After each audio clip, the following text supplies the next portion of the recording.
Olá, boa noite. Olá, boa Ah, noite. boa noite. Tudo bem? Tudo? Você tá Vou esperar o posicionado? pessoal entrar. Isso. Um pouquinho. Sim, tá bom.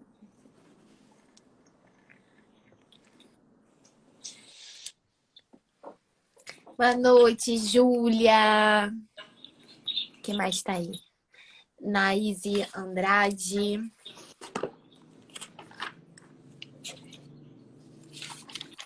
Separar aqui o nosso repertóriozinho pra gente começar.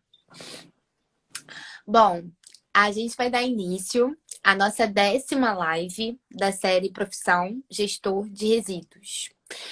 Como a gente já falou nas outras lives, o intuito dessa série é de apresentar para os profissionais do meio ambiente, principalmente os que estão começando, os que estão ingressando nessa área agora, como que ocorre a gestão de resíduos nas diversas áreas de atuação. A gente já passou pelos resíduos de saúde, pelos resíduos da construção civil, e hoje a gente vai estar concluindo o ciclo dos resíduos de manutenção com a nossa convidada, Elisa Souza. Elisa, vou pedir para você se apresentar, falar um pouco da sua formação, da sua experiência. Boa noite, gente. Então, eu sou engenheira de controle e automação pelo Cefet e também técnica em eletrônica. Atualmente, eu estou cursando o mestrado profissional em instrumentação pelo CBPF, é o Centro Brasileiro de Pesquisas Físicas, fica ali na URCA. E atualmente eu estou trabalhando no ramo de manutenção da engenharia clínica, mas eu vou também estar trazendo para vocês a minha experiência com elevadores na Otis. Sim, sim. A Elisa trabalhou por um bom tempo, né, na parte de manutenção de elevadores. Ela tem uma grande noção dessa parte da mecânica em geral, né, vamos pensar assim, e também da parte eletrônica, né, Elisa? Você teve bastante contato com essa manutenção de componentes eletrônicos, né, de troca de peças, enfim. Sim, lá a gente fazia essa manutenção corretiva e também preventiva, né? A gente trabalhava com um quadro de visitas técnicas a prédios, a também prédios comerciais, residenciais e também a residências, né? Que tem elevadores no interior de suas casas, enfim. E a gente prestava esse tipo de serviço, fazia algumas intervenções quando eram necessárias, que a gente chamava de chamado. E a gente acompanhava tudo de forma por meio de um aparelho, né, celular, que com o aplicativo, e a gente ia recebendo ali e atendendo os clientes à medida que ia acontecendo os problemas. Sim, sim. É, E fala pra gente como é que era a rotina. Vamos começar então pela manutenção dos elevadores, assim. Como é que era a sua rotina? Tinha muita corretiva? Eu acredito que assim, na parte da gestão de resíduos, o que gerava mais impacto era principalmente quando tinha alguma corretiva, né? Que é algo que não é planejado, não é programado. Tanto as duas, tanto uma quanto a outra acaba gerando resíduo. Por exemplo, na preventiva, você tem que fazer também um trabalho de limpeza, por exemplo, do topo do carro, né? Como a gente chama a parte superior da cabine do elevador, né? Da parte superior do elevador, enfim, externo, né? Em cima mesmo. Às vezes também do teto, enfim. E isso acaba, recebe uma embalagem com um material para poder limpar, fazer essa limpeza, tirar, por exemplo, resíduos de óleo, né? Quando a gente, por exemplo, vai lubrificar uma guia. Isso é uma coisa também que acontece numa preventiva, né? A gente pode ter realmente a impressão que, numa corretiva eu vou mexer num componente, numa placa, eu vou, enfim, trocar, não sei, fazer um reparo e vai gerar resíduo, mas na preventiva também gera bastante. Por exemplo, a gente chegou a conversar antes, né, e falar sobre essa questão das guias, porque a lubrificação delas deve ser feita de uma forma, né, específica, que a gente recebe, por exemplo, eu fui estagiária na Otis, então eu fiquei 10 meses recebendo muito treinamento de segurança e também de procedimentos, de formas corretas, né, de atuar. porque faz realmente diferença, até justamente em gerar resíduos. Por exemplo, se você vai lubrificar uma guia, você precisa não jogar, pegar a garrafa lá de lubrificante de óleo 31, que é no caso que se utiliza, e ir pingando, ou, né, às vezes na correria, não, você não pode fazer isso. Você tem que pegar um pincel e passar, né, até para, enfim, permitir que fique bem Lubrificado. lubrificado, mas é que eu ia dizer, mas bem distribuído né, Sim. na guia. E que não gere ruído, porque tudo isso incomoda enfim, o cliente e ele vai achar que a manutenção não está sendo feita, né? Então, e o que acontece? Se você não aplica de forma correta, você acaba escorrendo, às vezes, um excesso de óleo, e isso vai para o poço do elevador e gera também. Eu trouxe até uma foto, né, no final, espero que a gente consiga mostrar, mostrando o impacto disso, porque você tem uns recipientes que o cliente pode adquirir para ver uma contenção desse óleo e depois, né, o descarte dele, o descarte apropriado. A gente vai também falar sobre isso, mas é feito através de um transporte, né? Mas é basicamente isso. Então, tem vários procedimentos que, enfim, que geram resíduos, não só na corretiva, como a maioria das pessoas acha, né? Sim, sim. É, e o que você falou é muito importante, porque foi o que a gente também conversou. Nesse caso, assim, se você acaba não cumprindo o procedimento de forma adequada ou não tendo um treinamento tão eficiente, você pode cometer falhas, tanto que você tem que ou refazer o serviço, ou até mesmo gerar algum tipo de vazamento ou necessidade de limpeza, que em ambos os casos você vai estar gerando mais resíduo, né? Porque você vai ter que ou limpar ou gastar mais produto, mais material para refazer o que você fez, né? Sim, você tem um retrabalho Tem o e não, retrabalho. e não só isso, você também pode, às vezes, criar um acidente. Se você vai espirra assim, você espirra a garrafa, você pode espirrar um pouco no limitador de velocidade, que ele não pode ser lubrificado, é um carro que não pode ser lubrificado, porque tem que ter tração para parar justamente o carro no caso de um acidente, é uma segurança, né? É uma segurança extra. Então, a informação é realmente muito importante e essa é a proposta justamente da Otis, com esse Rota Escola, de preparar melhor os seus técnicos para que eles tenham ganhos com isso, porque realmente você vai ter menos custos, assim, você vai gerar menos custos com um treinamento mais eficaz. Exatamente. E o que você falou agora também é muito importante, porque além do retrabalho, além de você às vezes ter a possibilidade de um vazamento, você pode danificar uma peça. E aí Sim, você tem o resíduo da troca da peça, né? Você perdeu aquele material e precisa trocar. Então, você acaba também gerando um resíduo e até prejuízo, né? Na verdade, também envolve um prejuízo para a empresa, né? Que é mais gasto. sim. Hoje, por exemplo, a gente venceu. Agora eu vou falar da empresa na Ambu que eu tô, no ramo na Tec Saúde, a empresa de engenharia clínica, né? Eu trabalho no Hospital Casa da São Bernardo, na Barra. E hoje a gente recebeu um ventilador Angston, uma marca de ventilador pulmonar, que o que aconteceu? Ele estava em garantia, então a gente direcionou ele para o prestador de serviço, né? Quem fez contrato conosco, e eles foram fazer o reparo dele, né? Ele estava com problemas na botoeira, os botões debaixo da tela não estavam funcionando, alguns. E aí ele foi relatar com a gente, olha, assim, não tem como afirmar, porque não tinha lá resíduos e tudo mais, mas me parece, pela minha experiência, que foi no momento da higienização, porque como é um equipamento, né, enfim, hospitalar, então necessita sempre de uma higienização à medida que você vai passar de um leito para o outro, até mesmo na mudança. Você vai introduzir um novo paciente no leito, você tem que higienizar bem esse equipamento. Então, ele falou isso, olha, eu acho que foi no momento da higienização. Então, se vocês puderem, enfim, esclarecer isso, de novo, a gente bate na tecla da informação. A pessoa deve ter jogado a água ou, enfim, algum elemento, alguma substância abrasiva e danificou os componentes ali dentro. Então, teve que trocar o pad, né, toda a parte das botoeiras, gera custo e gera resíduo, porque aquilo ali dificilmente você vai enfim, reaproveitar. Você vai jogar fora, né? E pôr outro Uhum. novo. Exatamente, exatamente. E além de tudo, foi o que a gente conversou, né?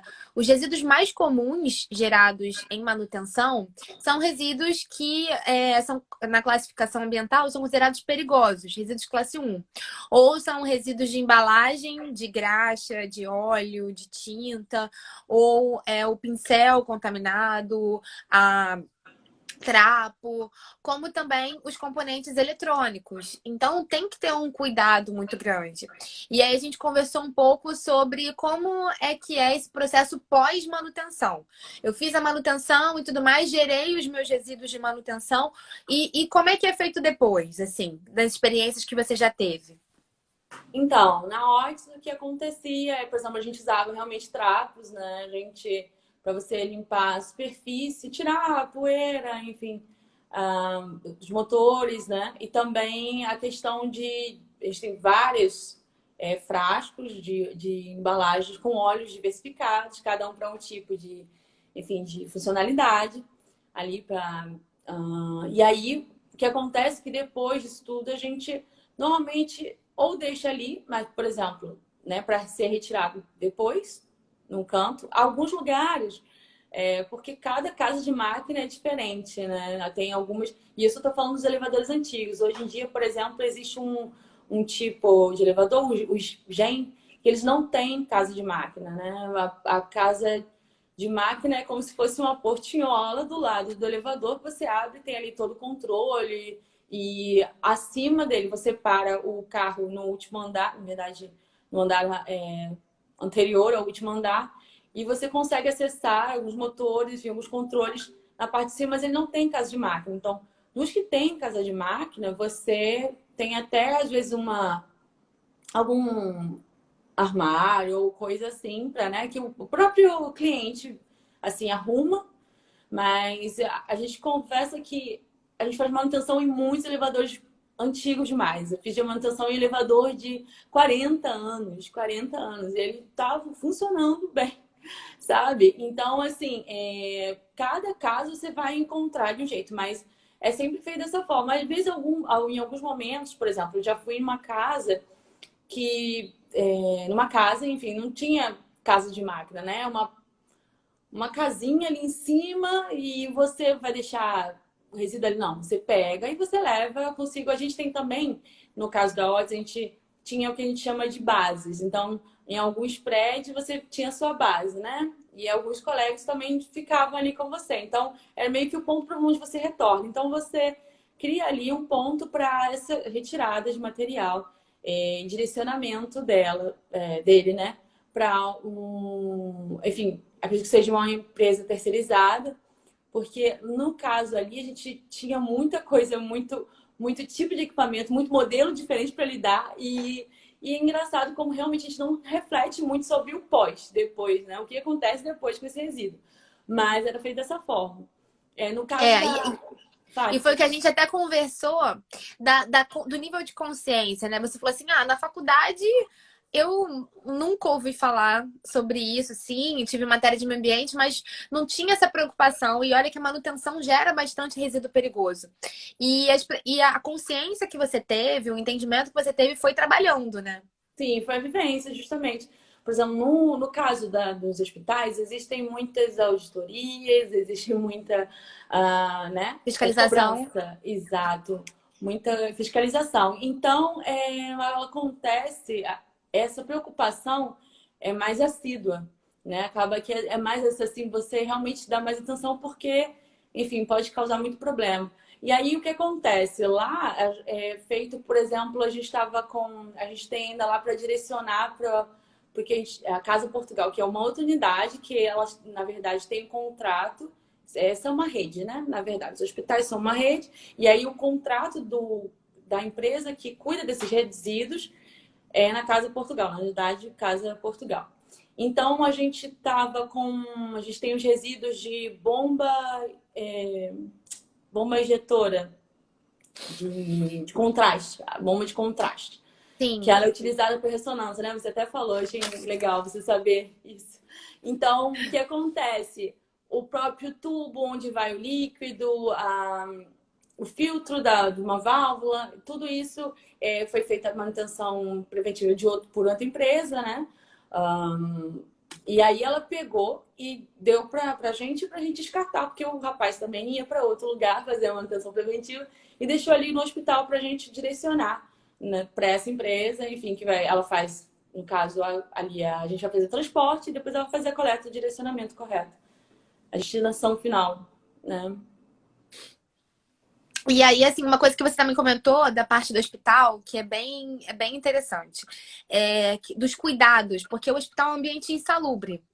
Então, muitas das vezes, esses filtros, principalmente, né, há alguns equipamentos que são utilizados em cirurgias e tudo mais, eles têm que ter uma higienização, tem que ter uma descontaminação antes de chegar até a manutenção, até para a preservação da saúde de vocês. Então, tem essa limpeza, né, esse cuidado antes. E às vezes não Não, acontece, né? exato. A gente chegou, às vezes, até lá onde eu trabalho, no corpo técnico é formado por mim e presencialmente, né? Por mim e mais um outro colega. E a nossa supervisão não funciona lá. Mas a gente já teve alguns casos complicados. Chegou até com sangue, assim, né? Algum equipamento com Você respingos. comentou. E, por exemplo, bombas infusoras que são utilizadas para bombas de infusão, que são utilizadas para administração de medicamentos. E já chegou lá meio sujo com dieta, bem complicado. Então a gente tem que utilizar luvas sempre que for manipular esses equipamentos. E isso também gera resíduo, porque a luva de látex vai, enfim, ser descartada e vai gerar resíduo também, até o próprio material que a gente utiliza para limpar gás e tudo mais. Mas aí é isso, a gente tem que todo dia estar lidando com essas circunstâncias e também na Otis, a gente também tinha algumas gerações de resíduos. A gente tinha falado sobre mais o quê? Eu Da não parte de lembro. eletrônicos? Então, a gente comentou É, várias coisas. Por exemplo, uma sim, coisa que ainda voltando na questão do elevador, que você já comentado da diferença do mais antigo para o moderno. Que o mais moderno, isso eu queria ele acaba retomar. demandando menos manutenção. Ele tem, assim, menos, até não tem a casa de máquinas, né, que você comentou, Isso. mas, ao mesmo tempo, quando ele demanda manutenção, muitas das vezes o dispositivo eletrônico dele não tem muita recuperação. Porque os mais modernos, né, os São equipamentos muito eletrônicos mais modernos, eles estão mais descartáveis, né? Eles são mais Sim, porque sensíveis na parte de manutenção. Então, você comentou isso também, da diferença de quando se faz uma manutenção de um equipamento mais antigo para um mais novo. sim, no caso de equipamentos mais antigos, os componentes eram maiores. Então, para você substituir ele, fazer um reparo, a gente tem isso até, por exemplo, trazendo para nossa realidade, uma televisão.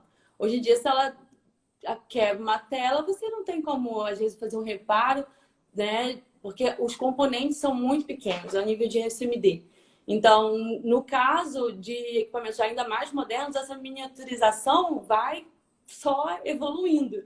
E aí você tem um descarte, por exemplo, da placa toda. Como é que você vai reparar? Às vezes até a soldagem ela é muito específica, então você não dá para fazer a nível de bancada, né? Então os equipamentos mais antigos, realmente, os elevadores mais antigos, tem até uma foto muito bacana que depois eu vou mostrar para vocês de um painel de controle, você vê lá os relés, os contatos elétricos, estão tudo ali muito, né?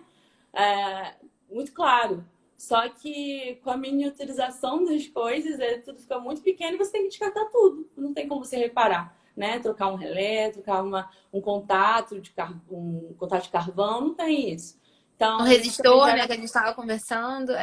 Então, assim, você falou também sobre, eu achei muito bacana esse conteúdo que você trouxe sobre a reutilização que acontece, que existem empresas, né, que fazem justamente a separação, a reutilização dessas placas, e que não é muito, enfim, usual ainda, infelizmente, mas Uhum. isso também acontecia, a gente tinha lá na manutenção, que a gente chamava de recondicionado.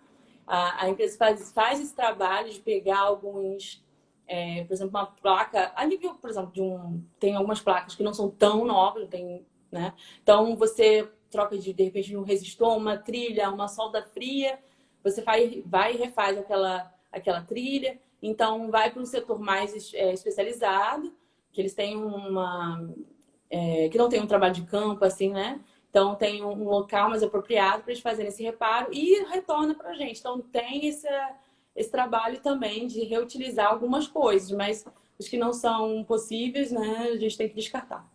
É, o que a gente estava conversando sobre a reciclagem da sucata eletroeletrônica. Porque ainda é algo que precisa amadurecer bastante no país. A gente tem a Política Nacional de Resíduos Sólidos, que é relativamente recente, é de 2010. E uma das premissas, né, a gente brincou, o primeiro mandamento, vamos dizer assim, da política é a não geração. É você minimizar a geração de resíduos. Então, tudo isso que a gente falou, se eu faço um procedimento errado e eu acabo precisando gastar mais material, ou gerando um vazamento, ou danificando algo por uma má manutenção, eu estou gerando mais resíduo. Então, eu estou descumprindo o primeiro mandamento da Política Nacional de Resíduos Sólidos. Então, é um nível de consciência que, assim, acaba que mexe com muita coisa. E ele está diretamente relacionado com a parte de prejuízo, de custos. E muitas das vezes as empresas acabam dando foco nisso, pensando mais no prejuízo, no desperdício, do que na não geração em si. Mas a gente vai e pega carona também, né? É, E também o que a gente conversou sobre a reciclagem da sucata eletroeletrônica, que é um processo que precisa ser bem feito, bem controlado, já que é um resíduo perigoso, tem componentes diversos ali, que se tiver algum vazamento, se tiver algum descarte incorreto, que isso vá ter contato diretamente com o solo ou com a água, pode ter danos ambientais, a gente pode ter problemas ambientais por conta disso. Então tem que ter um cuidado, uma seriedade nesse descarte dos resíduos de manutenção. E na parte da sucata eletroeletrônica ainda não é algo que é praticado da forma como se esperava, né? Ainda tem pouco esse processo de reciclagem de eletrônicos, apesar de ser rentável, apesar de ter demanda, enfim. Então é um resíduo que a gente tem que ter cuidado, e é o que você falou, se a gente puder evitar de danificar por um mau uso ou por uma má manutenção, é a melhor opção. E ainda a gente mais lembra. porque Pode os mais falar. modernos, a gente não consegue ter ainda uma recuperação desse material. Os mais modernos praticamente são descartáveis, né? É mais difícil. Pois é, e aí a gente contei para você sobre uma experiência que a gente teve há pouco tempo também com compressores de Foi. colchão, que, nossa, gerou muito resíduo, porque assim que foram comprados, houve um engano e colocaram em cima dele uma etiqueta falando que ele era bivolt. Só que aí a gente abrindo, porque não funciona. Primeiro você faz análise, então vamos abrir o equipamento. Abrir, aberto o equipamento. Aí a gente viu que o transformador era só para, enfim, 110 ali, estava indicativo lá dentro. E aí tava todo mundo ligando em 220. E é isso, enfim, queimando no transformador de todos os compressores. E você, como é que vai reparar? O próprio transformador é a parte mais cara, assim, né? Acaba sendo o que é mais caro ali. Então, nisso, por exemplo, depois da comunicação, agora, recentemente, depois de ter se comunicado, ainda tem 30 ali que foram no último mês, né, danificados. Então, isso é dinheiro, isso é custo. E depois disso, a gente notificou, explicou, mandou um e-mail para as coordenações nacionais. Depois a gente comunicava, o corpo técnico comunicar a supervisão, ela, enfim, passou para todo mundo sobre essa circunstância. Aí pegaram e colocaram uma etiqueta vermelha. Isso você até achou minha, nossa, uma etiqueta vermelha escrito 110. Só que as pessoas, enfim, quem não é da área, e a gente não tem também, né, fazer o quê? A pessoa olhou o vermelho e pensa que é 220. Então, as enfermeiras, os técnicos de enfermagem, todo mundo tá brigando. Continuava, os que não estavam atentos, né? Ligavam no 200, e por isso que ainda tem. Aí foi trocada agora, mais uma vez, as etiquetas escuras precisando de 110. Então vamos ver o que acontece. A gente espera, né, que a informação, mais uma vez, tenha salvo, enfim, alguns compressores aí. E o custo com isso tudo é gigantesco e gera resíduo demais, assim. Demais, O que porque você a falou, própria carcaça é puro plástico, enfim. o que você falou, assim, é pura identificação, né? O processo é a conclusão da manutenção, né? Que a identificação também faz parte da manutenção. Então, uma identificação correta ou fora do padrão, porque o que a gente estava conversando de padrão, né? O Sim. padrão da indústria, o padrão do mercado é a etiqueta vermelha, 220, a etiqueta escura, 110. Então, às vezes, você já vai no automático pela cor de Sim, várias coisas, né? Vários atributos de segurança também, tem cores. Então, você já vai, às vezes, no automático pela cor e acaba errando. E aí, essa identificação, você comentou que foi improvisada. Não foi uma identificação padrão que se compra, né? Porque essas exato, etiquetas, isso tudo se compra. Então, isso também é importante. É uma economia que, às vezes, você acaba tendo um prejuízo grande. exato, exato. E o que acontece? As próprias circunstâncias assim, de um hospital são urgentes, emergenciais, são preocupantes. O paciente está chegando, você tem que ligar, né, preparar o leito. Então, tudo acaba sendo urgente no hospital. Então, a gente entende que as pessoas estão sob pressão e aí é mais difícil ainda você, no momento desse, identificar de forma precisa, assim, clara, enfim, né? Se não tiver bem identificado, se não tiver bem. Exatamente. E aí você pode, além de todo o prejuízo que se tem, né, você ter o prejuízo do atendimento, de você não ter o recurso porque ele foi danificado numa bobeira de identificação, de usar a tomada errada, É, né? isso acontece também muito com a cama hospitalar em si, né? A gente teve alguns problemas com os motores porque as pessoas ligavam errado. Então, isso acabou mudando um pouco, porque a cultura tem. Depois que introduziu-se a engenharia clínica, ali antes era feito um reparo externo, né? Desses equipamentos, e aí depois, com a introdução desse contrato lá, as pessoas têm mais convívio conosco e a gente pode realmente estar passando essa informação no dia a dia, falando com a enfermeira, falando com. Que mais, são mais as pessoas que a gente tem contato, mas também com médicos e esclarecendo melhor sobre, enfim, a utilização dos equipamentos. E é isso. Sim, uma coisa que a gente conversou também bastante foi da importância da informação, do treinamento, porque às vezes a ignorância, né, o não conhecer, o não saber que pode gerar uma consequência ali, um dano, você acaba realizando uma atividade de forma errada. Você falou, por exemplo, que uma vez uma pessoa da limpeza estava lavando o piso do elevador, né? Isso, e eu E aí vi isso você entrou em justamente no hospital. desespero. Você tá pensando nos componentes eletrônicos ali sendo Pois é, lavados também. todo o motor ali o operador de porta, né, do elevador, assim, a parte eletrônica embaixo, sensor, ela saiu jogando água e eu tava assim passando no hospital, já na engenharia clínica, mas meu olho fica sempre, né, atento. E aí eu vi assim, então, senhora, não pode jogar muita água aí não, por causa disso, disso, disso. Porque se você fala não pode, a pessoa ok, não pode e nunca vai esquecer daqui a pouco ou vai achar que não tem importância. Então você tem que explicar o porquê, né? E aí eu tava nessa coisa do porquê a gente acaba, nossa, tem muita vivência. A gente estava lembrando agora de um caso que, por exemplo, nós fomos chamados no centro cirúrgico por causa de a gente faz também manutenção.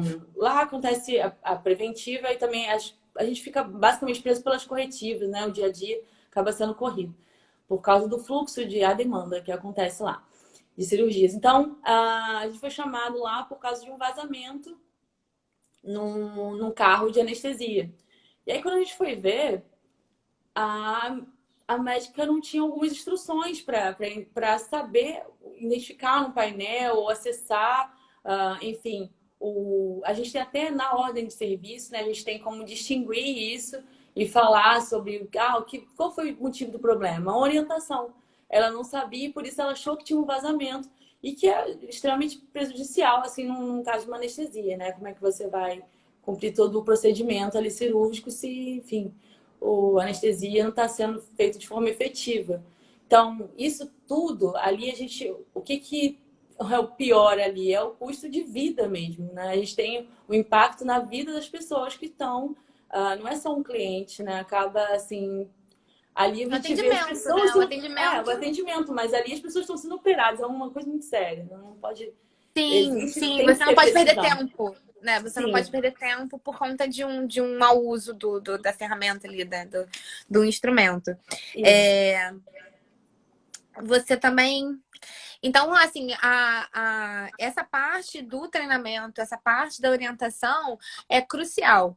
Não só para quem está usando o equipamento, para quem está fazendo a limpeza, como também para quem está fazendo o serviço de manutenção. A gente acaba conseguindo atingir a premissa de não gerar o resíduo, porque se eu não tiver a necessidade da corretiva, né, eu acabo diminuindo uma grande quantidade de geração de resíduos. E eu também diminuo prejuízos da empresa, que é, um equipamento eletrônico não é barato, né? Então, se por Não, mau uso, se por falha de manutenção, você perder aquele equipamento, você pode ter vários prejuízos. E no seu caso do hospital, isso pode custar o atendimento, né? Pode custar, enfim, salvar uma vida, né? exato. A Você gente é também como. comentou. Ah, Fala. fala. Eu ia falar no caso dos compressores, até retomar que a gente tinha falado sobre o laudo de obsolescência, né? Que Eu acontece ia falar desse bastante. assunto agora. A gente está em sintonia completa. Sim, que ótimo. O que é um parecer técnico, na verdade, sobre a inativação desses equipamentos. Então, por exemplo, quando ele é danificado, existe um sistema que a gente tem todo um registro. Ele tem esse equipamento, a princípio, ele tem o quê? Um número de série, é como se fosse um RG, né? Dele. Então, nesse sistema, ele vai ser identificado e lá vai estar todo o histórico dele de atendimento. A cada intervenção, né? A cada Uhum. manutenção preventiva, a calibração que foi feita, também a corretiva, enfim. Então, a partir disso, ele vai para uma análise, depois de ter sido feita essa análise técnica, ele vai ser direcionado, enfim, para essa obsolescência. Então, você tem todo um histórico, né, desse equipamento.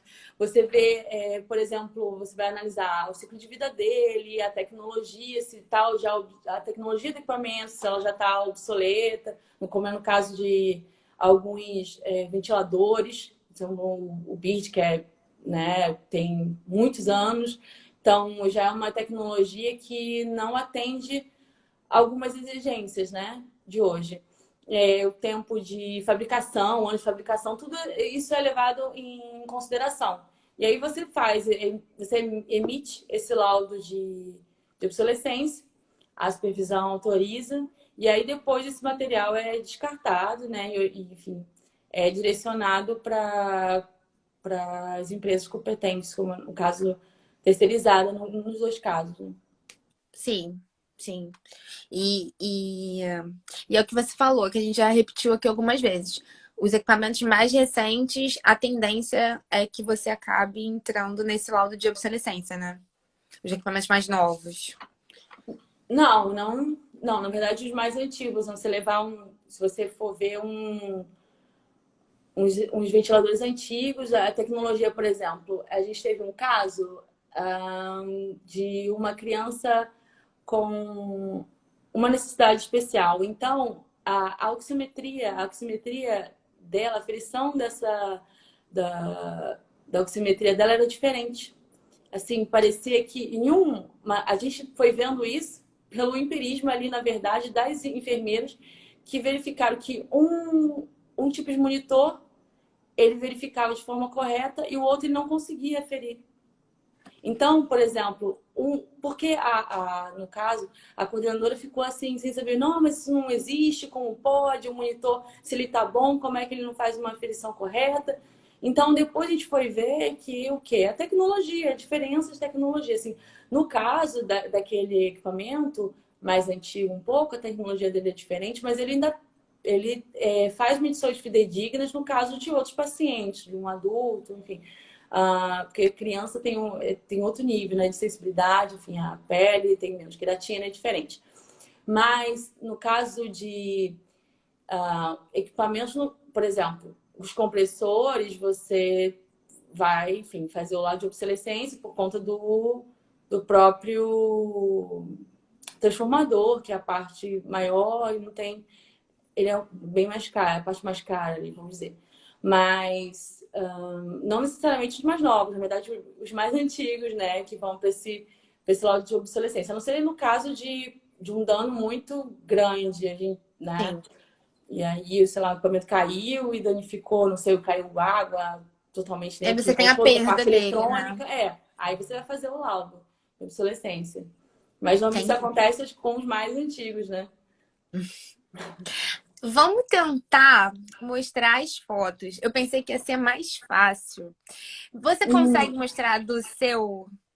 Vê se você consegue mostrar do seu, porque do meu aqui eu não vou conseguir. do meu, como é que eu faço isso? Gente, não Eu sei. acho que você vai ter que virar. E mostrar em algum lugar, é isso? É, é. Ótimo, não tem problema. As imagens que eu trouxe foi. Deixa eu mostrar aqui para. Deixa eu procurar agora na nossa conversa aqui. Ainda bem que eu deixei o notebook aqui Sim. Eu perto. pensei que ia ser mais fácil. Ah, é? Não, mas não tem problema. Deixa eu pegar aqui. Tem uma que é muito. Deixa eu ver aqui. Agora eu vou tentar virar. Abrir aqui. Assim foi? Ah, Foi. isso. Então, essa aqui é uma foto, na verdade, minha e do Rodrigo, meu colega. A gente, dentro do centro cirúrgico, ali estão acesos os focos, né? Focos, a gente chama de foco fixo, porque tem também os móveis. Então, a gente tinha acabado de consertar e estava muito feliz, porque é uma sala cirúrgica que a gente tem que parar se eles estão, né, danificados. Aqui, deixa eu ver se tem alguma coisa mais primeiro, eu vou me prender à temática da. Ai, meu Deus. Aqui é também a gente consertando um outro foco. Lá dentro, ali do lado, do meu lado esquerdo, é um microscópio, mas não tem como mostrar muita coisa. Aqui a gente foi apertar, na verdade, fazer um ajuste a parte ali essa parte aqui, se você for ver, é por onde a gente faz o ajuste do freio, né?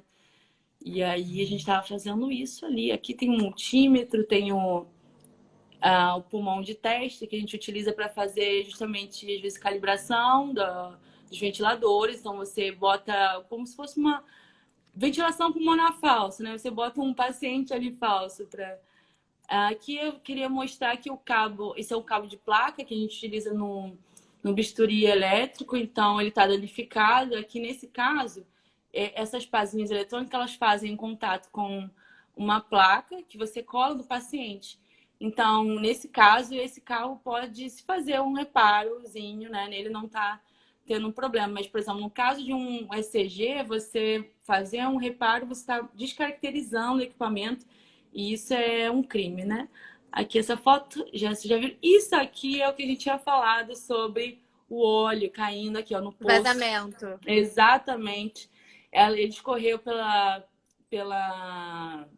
Tubulação. guia. Aqui, não, pela Pela guia. Isso guia. aqui, o elevador, ele fica orientado, né, por ela. Deixa eu ver se eu tenho aqui, ó. Aqui, é como se fosse essa parte aqui do elevador, né? Por onde ele Sim. fica presinho.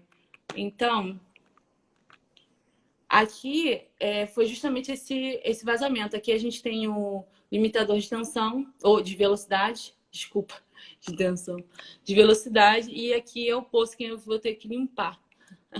E a gente utiliza justamente aqueles. São potinhos como esses, né? Essas garrafas. Esse aqui é o óleo 31, que é justamente aquele que tá. Biodegradável.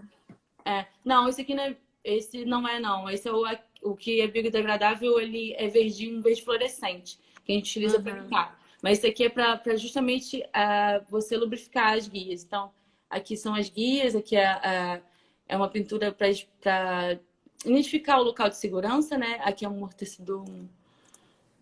Aqui é a parte de cima, se eu não me engano, acho que é a parte de cima do elevador. Tá meio sujinho aqui, a gente daí ia fazer, mas eu achei legal essa foto porque tem justamente o óleo 31. Aqui não dá para vocês verem, mas mostra diferente. Olha, esse aqui eu acho muito interessante, que é justamente o que eu tinha falado sobre um painel numa casa. Olha como os componentes são gigantescos, enfim. gigantesco. Você troca esses contatos elétricos, enfim, isso aqui é um fusível. Olha o tamanho disso, né?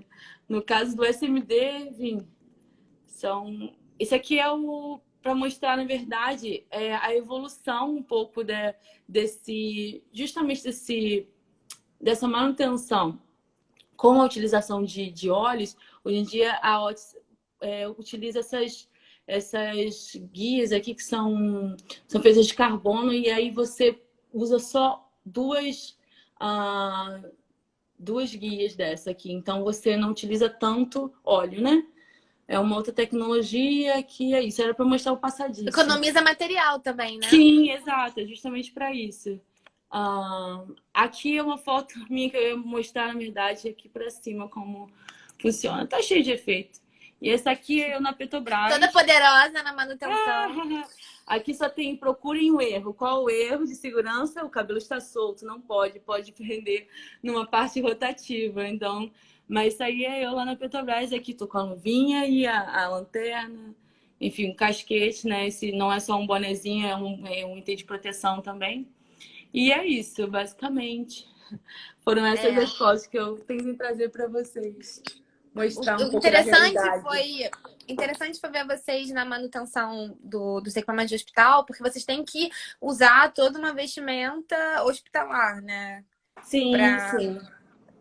Pelo ambiente, né? Pela sala.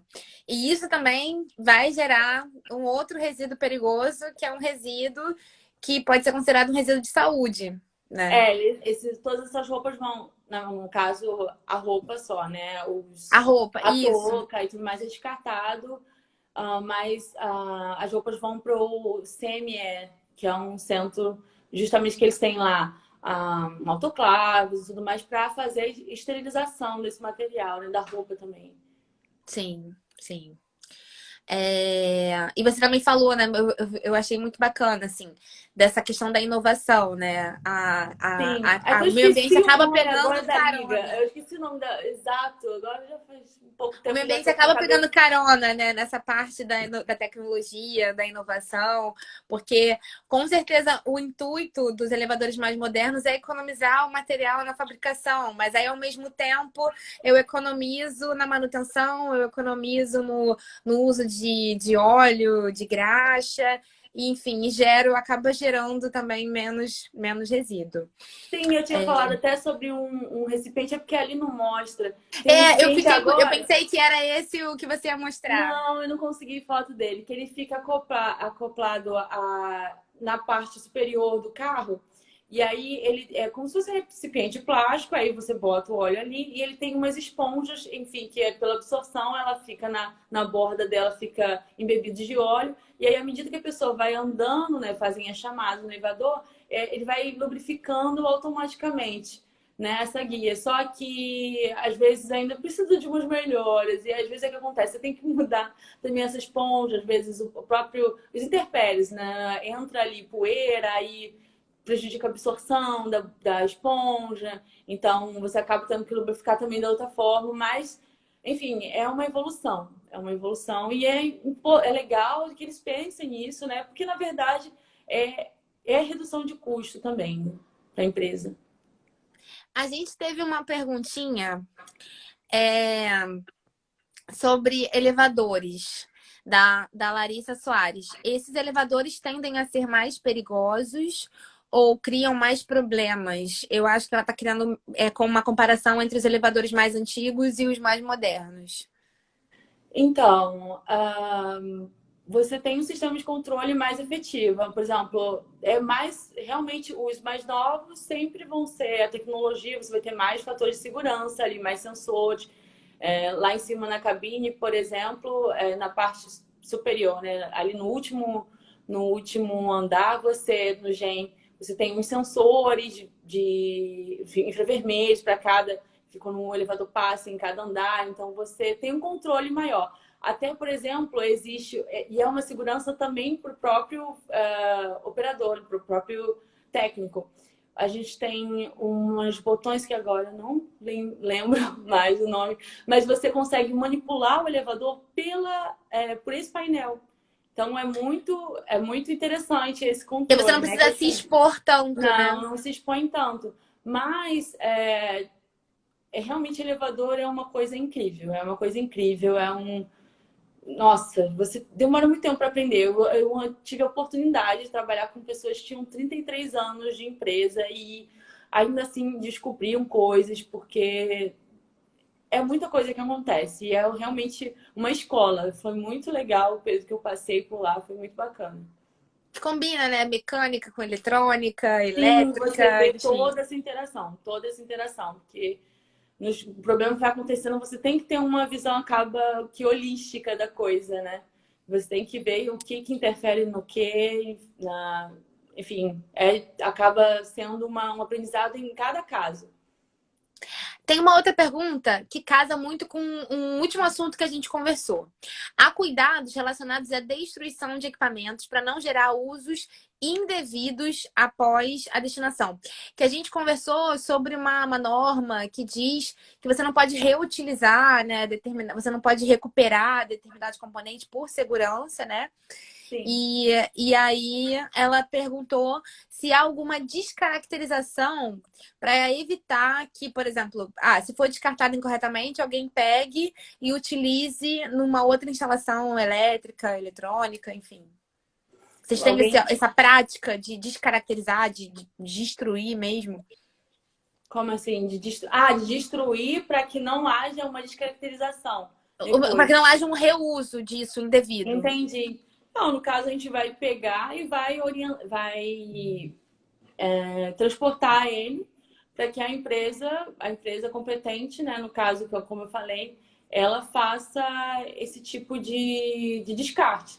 Mas Então, não é mas a essa gente não prática, faz né? uma destruição do equipamento para que ele seja, de fato, a gente não faz assim para que ele seja, enfim, possivelmente. Para A descaracterizar gente mesmo o ali, uso dele. isso, porque a minha vivência ali é basicamente operacional, né? Então, isso realmente não acontece ali conosco. Entendi. Mas seria uma boa prática, né? Porque Seria se porventura acontecer algum problema no descarte, evita que tenha um uso indevido dessa sucata, né? dessa sucata, o que pode gerar algum acidente, algum problema maior, né? Já que é uma sucata. Foi descartado por algum motivo, né? Exato, exato. É... Enfim, chegamos no final da nossa Com várias live. pessoas. E como a gente combinou, assim, eu queria que você falasse um pouco, né, as palavras finais, você falasse um pouco sobre qual a sua percepção do nível de consciência dos profissionais de manutenção que você já viveu, enfim, que você conhece seus colegas também de profissão, sobre esse assunto, se é um assunto que eles se têm preocupação. Se nesse meio há uma preocupação em como descartar, se está sendo feito corretamente, enfim. Como que você vê esse universo de gestão de resíduos no ambiente de manutenção em si? Então, com certeza a informação é super importante e eu vejo que as pessoas dão cada vez mais voz a isso porque realmente faz a diferença no dia a dia de você fazer um trabalho melhor, um trabalho mais eficiente. Então, realmente a informação é a salvação, sabe? Você vai ter, enfim, procedimentos mais limpos, mais eficazes. Então, realmente é muito importante você ter um treinamento para que você tenha uma conscientização, não só também do. Porque o que acontece? O próprio técnico, ele, né? As pessoas que trabalham vão conscientizar de forma indireta, né? À medida que vai tendo esse trato com outras áreas, vai também acontecendo essa conscientização indireta. Então, é isso. E eu acredito muito que a informação ajuda em muita coisa. E eu queria até parabenizar já vocês aqui por essa proposta de trazer a discussão à luz, esse tipo de discussão, esse conhecimento. E que bom que eu estou aqui com outra mulher, isso é muito importante e muito bacana, né? A gente está É. falando aqui com mulheres na engenharia ainda é uma coisa, infelizmente, difícil de se ver. Eu faço mestrado, normalmente eu acompanhei isso todo o meu período de faculdade, né? Também do técnico, até no técnico de eletrônica era eu, mais duas meninas, mas no mestrado sou eu e mais nenhuma mulher, em algumas aulas. Então, isso é muito bacana ter você aqui. Você, obrigada por essa oportunidade, pelo convite, por essa vivência. Ah, que isso. Eu vou que a gente conversou, né? A segunda live de manutenção, só mulheres na manutenção. A gente teve a Carla Exato. com a manutenção offshore, engenheiro também, e você na parte da manutenção em terra, né? Manutenção de elevadores, manutenção de Sim. componentes eletrônicos. Então realmente muito bacana, porque é uma área que ainda é muito dominada pelo ambiente masculino, né? E o que você Bom, falou é muito Rodrigo, importante. Tudo que você falou é muito importante. A parte da informação. A gente evita acidente, evita prejuízo, evita um retrabalho na manutenção. Tudo isso envolve custo, tudo isso envolve tempo. E no final acaba gerando mais resíduo, que é o que a gente, no nosso universo aqui da parte ambiental, quer evitar. Então, quanto mais informação, quanto mais treinamento, quanto mais as pessoas saberem o porquê das coisas, consequências de um ato sim, indevido ali, a gente sim, aumenta esse nível de conscientização e a gente consegue fazer um trabalho melhor, né? sim. Então, muito obrigada, Elisa, por compartilhar dessa vivência, dessas Imagina. fotos com a gente. Foi uma live muito bacana. E daqui a Que pouco bom. ela vai estar disponível no nosso feed e também no nosso canal do YouTube. Que bacana. E se Tá precisar bom? de alguma elucidação, podem entrar em contato, tá, gente? Tá, Estou eu vou deixar aberta uma aí a caixinha de perguntas. perguntas, que aí se tiver alguma questão, a Elisa vai Bacana. estar respondendo aqui pra gente. Tá, obrigada. Obrigada, gente. Boa noite. Valeu. Tchau, Boa tchau. noite. Tchau, tchau.